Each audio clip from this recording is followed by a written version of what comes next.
அனைவருக்கும் வணக்கம். நான் உங்கள் அருள்வாக்கு அம்மா கிருஷ்ணகிரி மாவட்டத்திலிருந்து பேசுறேன். இந்த ஸ்கிரீன்ல இருக்கிற வணக்கம்ண்டோ மாப்பிள்ள தேனி மாவட்டம். உனக்கு எனக்கு என்ன பிரச்சனை ப்ரோ? உனக்கு எனக்கு என்ன இருக்கு?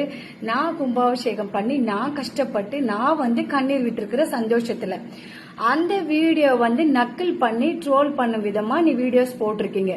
சரி, ஓகேங்க ப்ரோ. உங்க ஊர்ல உங்க அட்ரஸ் இப்பதான் எடுக்க சொல்லியிருக்கிறோம்.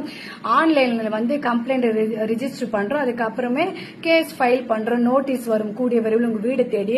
சரிங்களா? அடுத்தவங்களுடைய கண்டென்ட் எடுத்து போட்டு அடுத்தவங்களுடைய வீடியோஸ் எடுத்து போட்டு சாப்பிட்டு பொழைப்பு பொழைக்கிற உனக்கே உள்ள திமிர் இருக்கும்போது சொந்தமா தனி ஒரு பெண்ணா என்னுடைய கஷ்டத்துல நான் இடம் வாங்கி கோயில கட்டிருக்கிற எனக்கு எம்பிட்டு திமிர் இருக்கும் ப்ரோ? சொல்லுங்க ப்ரோ. நீங்களே தேவையில்லாத அடுத்தவங்க பொண்டாட்டி வீடியோல எதுக்குடா போடுறீங்க? நீங்க உங்க பொண்டாட்டி வீடியோவோ உங்க அக்கா தங்கச்சி வீடியோவோ இப்படி நாங்க எடுத்து போட்டு கிண்டல் பண்ணா நீங்க சும்மா இருப்பீங்களா?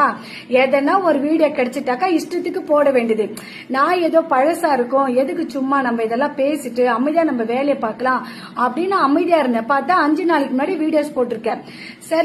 சரிங்க ப்ரோ. ஏன்னா வாய் திறந்து எதுவும் பேசாதனால இந்த மரியாதை உங்களுக்கு கொடுத்துட்டு இருக்கிறேன். நீங்க பேசிருந்தீங்கன்னா வேற மாதிரி உங்களுக்கு பதில் வந்திருக்கும்.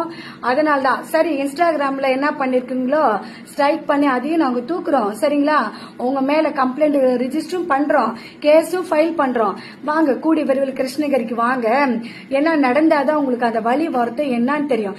ஏண்டா அடுத்தவங்க கஷ்டத்தை எடுத்து வீடியோ போட்டு சம்பாரிச்சு சாப்பிடறதுக்கு நாண்டுகிட்டு தூக்கு போட்டுட்டு சாக வேண்டியதானே? ஒரு வீடியோ அது உங்க சொந்த கண்டென்ட் போடுறீங்கடா. சில பேரு அடுத்தவன் பொண்டாட்டி என்ன பண்றான், அடுத்தவன் வீட்டுல என்ன நடக்குது, அடுத்தவனுக்கு என்ன குழந்தை பிறந்திருக்குது, இதே ஒரு வேலையா இருக்குது, ஒரு பொழப்பா வச்சிருக்கிற உனக்கு எல்லாம் என்ன மரியாதை கொடுக்கட்டும்? என்னைக்குமே உங்க குடும்பம், உங்க பெத்தவங்க, உங்க கட்டின மனைவி, பிள்ளைங்க உங்களெல்லாம் ஒரு கேள்விங்க கேட்க மாட்டாங்களா? சரி செல்ல பிள்ளைங்களா, அது என்ன எளவோன்னு தெரியாது. நான் யாருக்கு சாபம் கொடுத்தாலும் அப்படி நடந்துடும் செல்ல பிள்ளைங்களா. அது என்ன வாயோ எனக்கு தெரியாது. இதுக்கான கர்ம வினை நீ கூடிய விரைவில் அனுபவிக்குவேன். அரசு நன்று கொள்ளும், தேவன் நின்னு கொள்ளும் சொல்லுவாங்க. கூடிய விரைவில் உன்னை நின்னு கொள்ளும். அதுக்கான பாவ கணக்கு நீ அனுபவிக்க தான் போற. சரியா?